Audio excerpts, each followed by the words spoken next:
Bonsoir à tous. Au sommaire de ce journal, une mission du département des travaux publics est sur le terrain. Elle a sillonné tous les chantiers de grande envergure, notamment ceux lancés par le chef de l'État de Forécaria à Conakry. Les échos, c'est dans un très bref instant. Également dans ce journal lutte contre la drogue, un front commun, société civile, services spéciaux. Un protocole d'accord est signé avec un objectif très clair, celui de lutter contre la vente et la consommation de la drogue. Enfin, nous vous ferons également redécouvrir une variété d'avocatiers à haut rendement d'une très grande renommée. Un passionné de la terre a décidé de la revaloriser. Ce sera le coup de projecteur de ce soir avec notre reporter Fodé Camara. Mesdames et messieurs, bonsoir, bienvenue dans ce journal. Je vous le disais à l'instant, le suivi des chantiers de construction des routes se poursuit du côté du ministère des Travaux publics. Une mission vient de visiter les travaux routiers lancés par le chef de l'État en sillonnant tous les chantiers de grande envergure de Forécaria à Conakry. Lancé Kamisoko, Ansoumane Toumani Camara. Koya Farmoria, frontière sierra-léonaise, via Forécaria, est un tronçon long de 75 km. Sa reconstruction sera exécutée par deux entreprises, Elan Chine et CGC. Au passage de la délégation ministérielle, toutes les deux ont terminé l'identification des sites de carrière et s'apprêtent à démarrer les travaux de terrassement. Cela après l'installation des bases vie et des unités techniques. Ici, Koya, jusqu'à Saint-Denis frontière, CJC, c'est travail loadé, c'est 40 kg. Maintenant, CJC, contrat signé, c'est fini, commencer travail, base, CJC base. Base de vie. Maintenant, saison bruit à la, la l'eau de ou cassé, CJC. Maintenant, Hambril, c'est bien la route. En attendant les travaux proprement dits sur cette transcontinentale, les entreprises contractuelles sont déployées pour l'entretien de cette route dont la reconstruction bénéficie du financement de la BAD, de l'Union européenne et de l'État guinéen.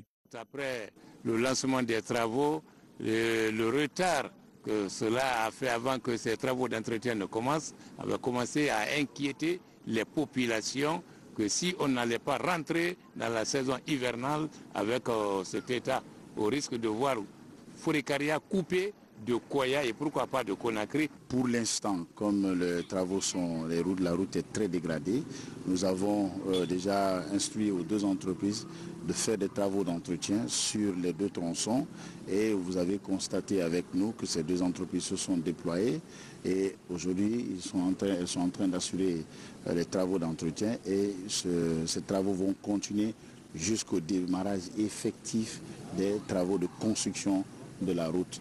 Après Forécaria, la mission ministérielle de suivi s'est rendue sur la transversale numéro 10 à Kuntia. Ici évolue l'entreprise Gicopress pour la construction de près de 4 km reliant l'autoroute à la route Le Prince jusqu'à Ansoumania du côté de Doubreka. À part le rond-point de la T10, la réalisation de ce pont de 130 mètres linéaires évolue bien selon les constats faits. La dernière étape de ce périple du ministre des Travaux publics est à Madina, le plus grand centre commercial du pays. Ce poumon économique de la capitale est confronté à une inondation accrue des différentes voies d'accès. Après les constats de terrain, le ministre Naïté a conféré avec les commerçants et les ingénieurs sur les modalités de bitumage des différentes artères les plus concernées. Par ailleurs, au ministère guinéen des Mines, les réflexions portent en ce moment sur la réglementation du secteur des agrégats de construction. Les acteurs du groupe ACP, Afrique, Caraïbes, Pacifique et ceux de l'Union européenne ont réfléchi sur une approche qu'ils viennent de présenter. Bernard Tonguino. Ils sont appelés minerais de développement par les spécialistes et agrégats de construction par d'autres. Le gravier, le sable, le granit, l'argile et d'autres restent sollicités, notamment avec l'explosion du secteur de la construction. Pour réglementer le secteur, le ministère des Mines et les partenaires au développement lancent un programme d'amélioration de la gestion de ces minéraux. Si nous voulons lutter contre la pauvreté, il faudrait améliorer le secteur où le plus grand nombre de personnes vulnérables tirent leurs sources de subsistance. La raison pour laquelle le programme des Nations Unies pour le développement s'est investi avec le gouvernement de la République de Guinée pour pouvoir, au cours de ces 3 dernières années, contribuer à améliorer le secteur en améliorant les conditions de travail des exploitants artisanaux dans le secteur des minéraux de développement, mais aussi en contribuant à ce que le cadre légal et réglementaire puisse être attractif, mais puisse aussi faciliter le travail des exploitants artisanaux. Initié par le groupe APC, Afrique Pacifique Caraïbes, ces programmes de gestion des minéraux de développement touchent 41 pays d'Afrique. Un document guide est élaboré à cet effet. Directeurs préfectoraux des mines, artisans miniers, gestionnaires de carrières viennent s'approprier le contenu du document. Pour ce faire, le ministère des Mines a déjà sa stratégie. Au niveau du ministère des Mines, effectivement, nous avons des stratégies. On a déjà un plan de contenu local, une politique de contenu local qu'on a déjà élaboré. Nous avons des textes qu'on a déjà élaborés. On va continuer à affiner cela afin de rassurer nos partenaires. Le programme régional ACP, Union européenne, devrait permettre le renforcement des capacités des exploitants des minéraux de développement. Plusieurs pays sont ciblés par la première phase du projet, la Guinée, le Cameroun, l'Ouganda, la Zambie, la Jamaïque et les îles Fidji. Bonne gouvernance, un observatoire citoyen guinéen de la gouvernance et de la redevabilité. C'est le nouvel outil déniché par le Conseil national des organisations de la société civile guinéenne. Il va permettre de former les citoyens sur le contenu des codes de collectivité pour un meilleur contrôle de l'action gouvernementale. Aboubakar Diaby, reportage. Organiser et former ces démembrements pour anticiper et influencer les décideurs dans la mise en œuvre des politiques publiques, c'est l'un des objectifs que s'assigne le Conseil national des organisations de la société civile guinéenne.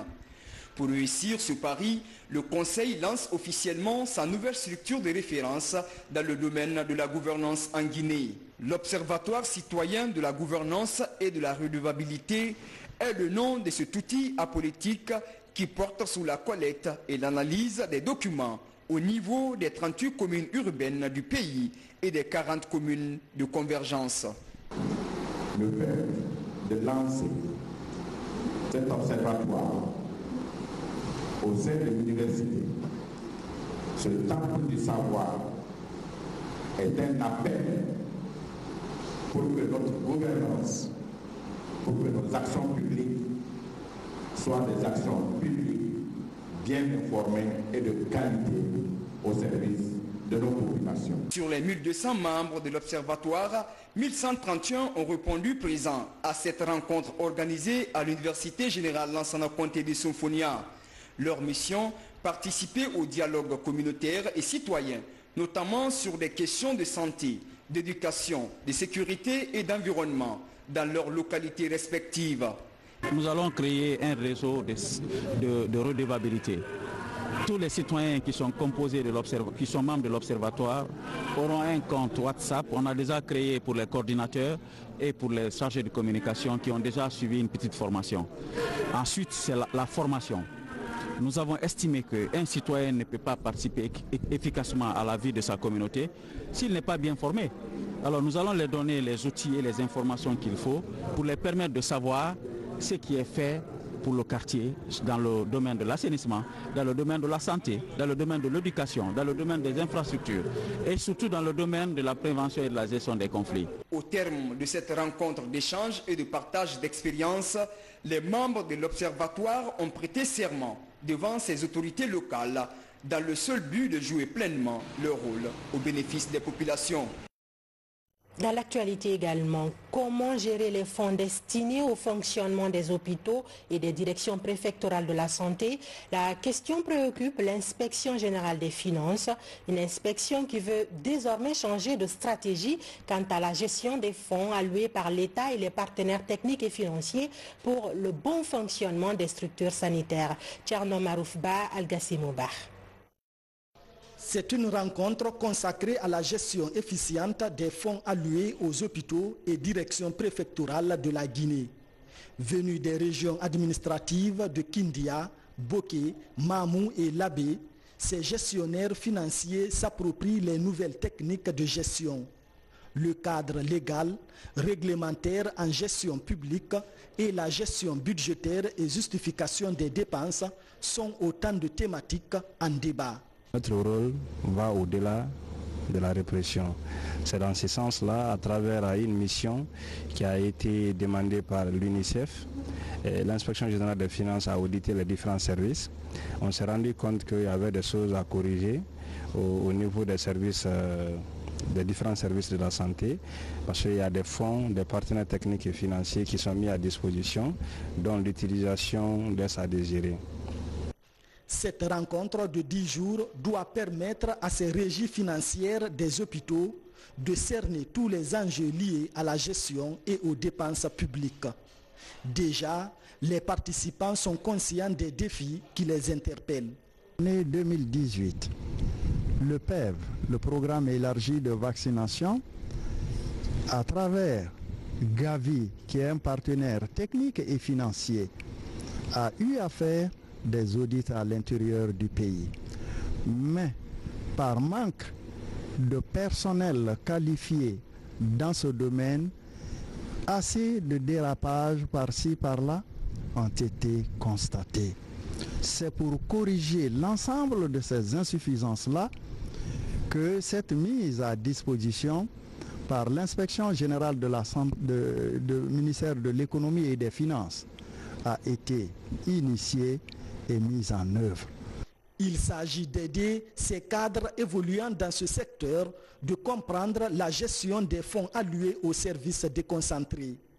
Cette campagne cible 35 cadres par région et doit couvrir tout le pays.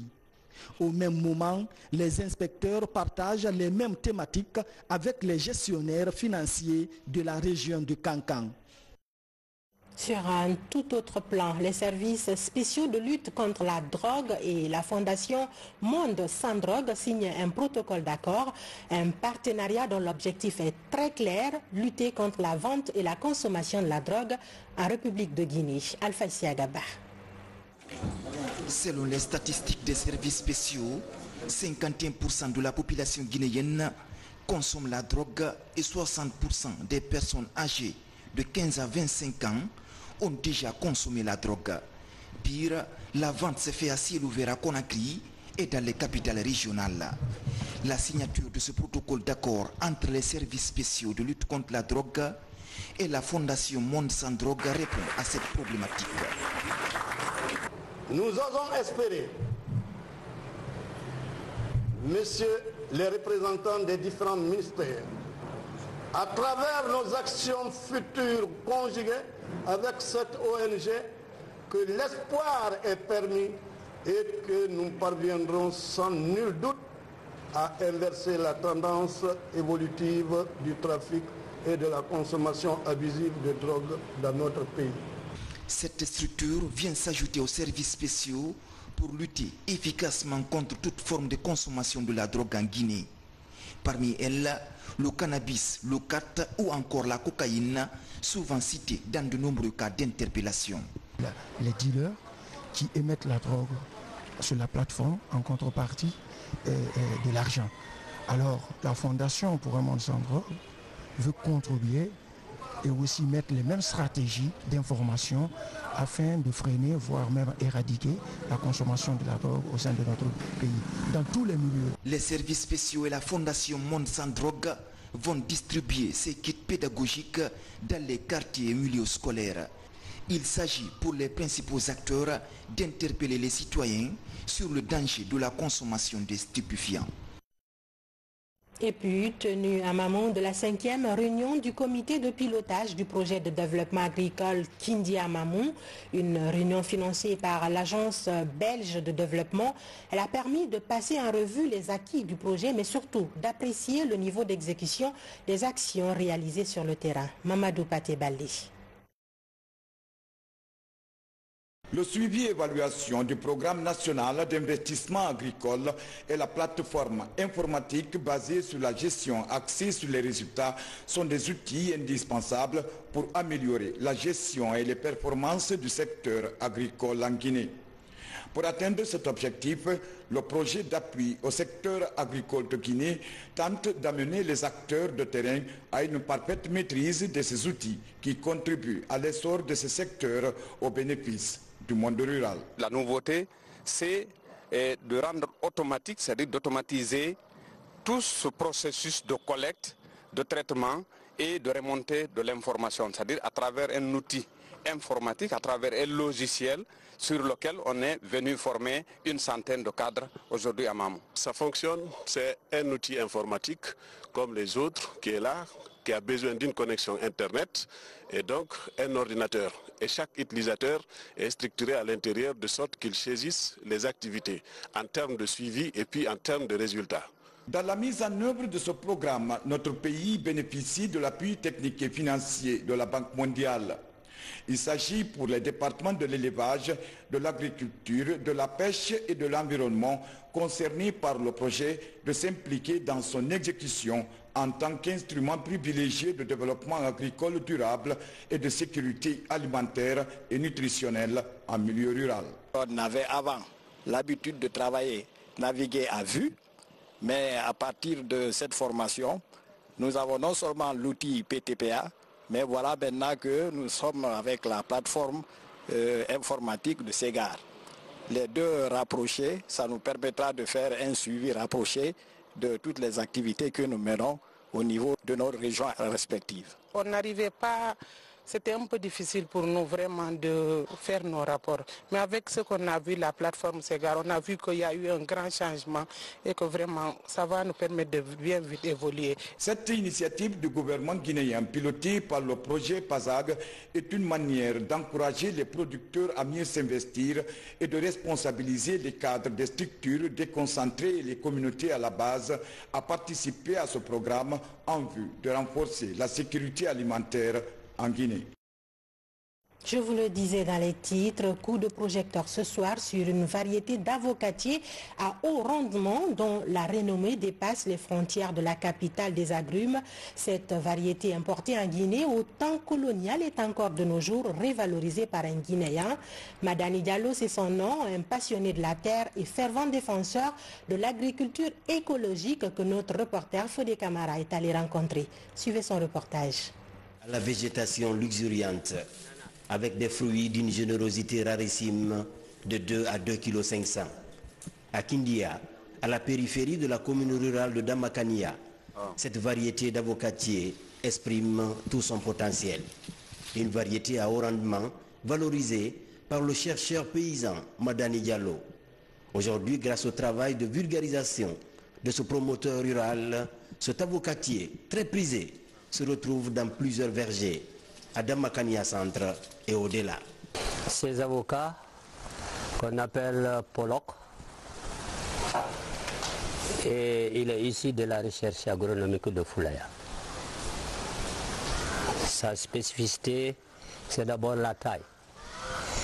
Vous avez des fruits qui peuvent faire 2,5 kg. Et celui-là, il fait 2 kg. Et ils sont très productifs.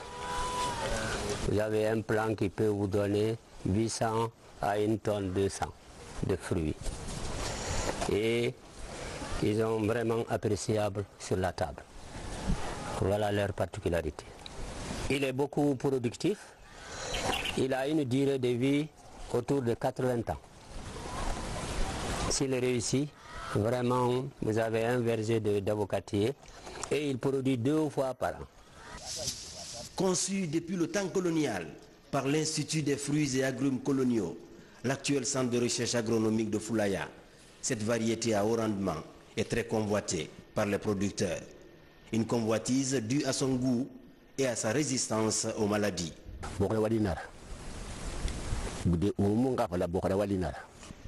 Madani a commencé par des orangers.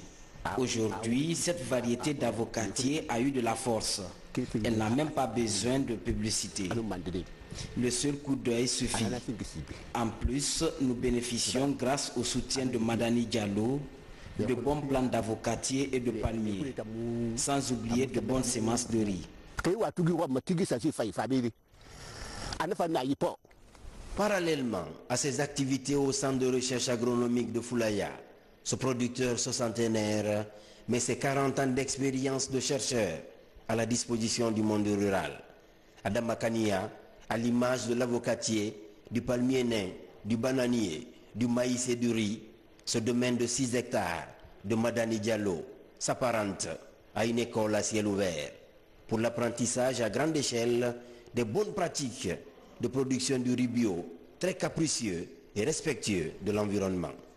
Je n'utilise pas les engrais, je n'utilise pas les produits phytosanitaires, mais plutôt j'utilise l'agrotechnique, c'est-à-dire j'ai fait 3 labours, je malaxe les débris végétaux et j'ai fait le repiquage en ligne. Ici vous avez le champ là, il fait 1 hectare et j'ai mis en pépinière 20 kg de riz, seulement 20 kg.